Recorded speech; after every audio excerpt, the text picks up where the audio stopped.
From the moment I saw screenshots for Code Vein, I knew that it was going to be right up my alley. A Souls clone game with an anime aesthetic signed me right the fuck up. But what I wasn't expecting was the emotional story and the relatable characters that are unique to this game.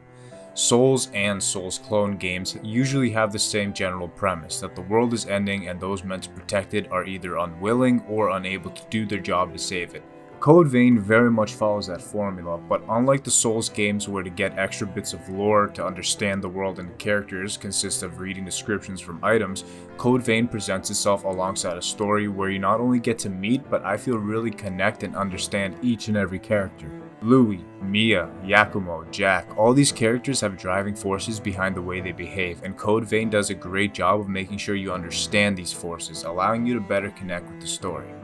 From the Souls games, I was a huge Artorias fanboy. I mean huge. My personal love for dogs as well as my edgelord side from high school fell hard for that character. But unfortunately, most of my knowledge from the story comes from not the games themselves, but rather from YouTubers that make videos on the subjects. Now mind you, no, I didn't spend time reading most of the descriptions on items, especially if the items didn't pertain to my character's stats, but that's my point. None of that's needed in Code Vein. The story that flows alongside the progression of the game reveals information and backstory about the world and characters organically.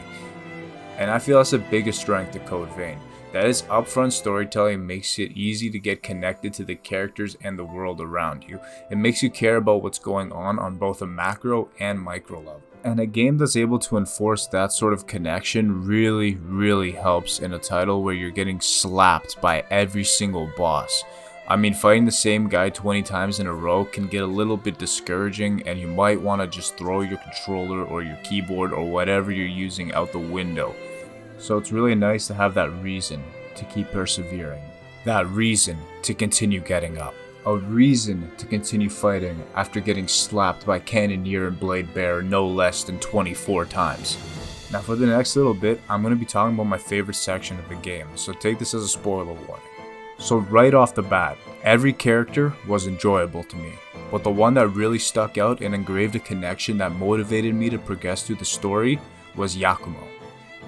Yakumo was met early on, and while at first he's got a bit of a standoffish attitude towards you, you quickly come to realize that he's extremely loyal to his friends, often throwing himself in front of danger to protect others. One might think of this as a typical good guy anime trope, but you come to find out the reason Yakumo was so aggressively loyal is because his previous squad was wiped out while he was unconscious, unable to do anything to protect them. Learning about Yakumo's old squad through flashbacks and his reminiscing makes me really feel for the guy. Later in the story, you find out that one of Yakumo's friends, Emily, sacrificed herself to save him and his friends, and in doing so became a successor. Upon finding out that his friend is in agony as a successor, Yakumo steels himself and is determined to save her from her agony. All the cutscenes that lead up to this particular boss fight fuel that connection between Yakumo and Emily so much so that I absolutely refused to enter the boss battle without restoring all of her memory to make sure she wasn't turned to stone and could continue living after we freed her soul, all because I was determined to make sure Yakumo was able to see his friend, who he had been searching for from the beginning of the game. It just didn't feel right allowing her to fade from his memory. It was that particular section of the game that was really touching to me and I think highlights the strongest aspects of this title. Not just fighting these bosses and defeating them, but doing so for a very clear and understandable purpose. Like in the Souls games, these bosses aren't just bad guys. They were once regular people with joys, dreams, and fears. But unlike the Souls games, Code Vein drives character connection all throughout the story, so that by the time your blade has felled the final boss, who, once again, you feel bad for and feel more like you're releasing instead of defeating, you feel a real change in the world due to your actions. Well, I mean, that is depending on what ending you get. And it's for those reasons, ladies and gentlemen, the connectivity, the story, the emotions you find yourself feeling, the tears you find yourself shedding, all of these elements created an experience to me that I feel truly separates itself from just being another Souls clone game. And by God, I cannot wait for a sequel.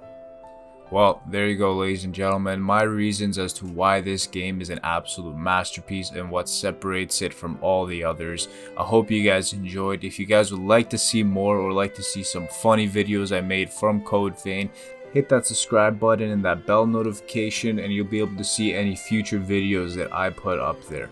I have a lot of fun with Code Vein and I love making edits for it, so I'll be sure to put that in the description as well. I hope you guys have a great day, and I'll see you in the next one. Bye.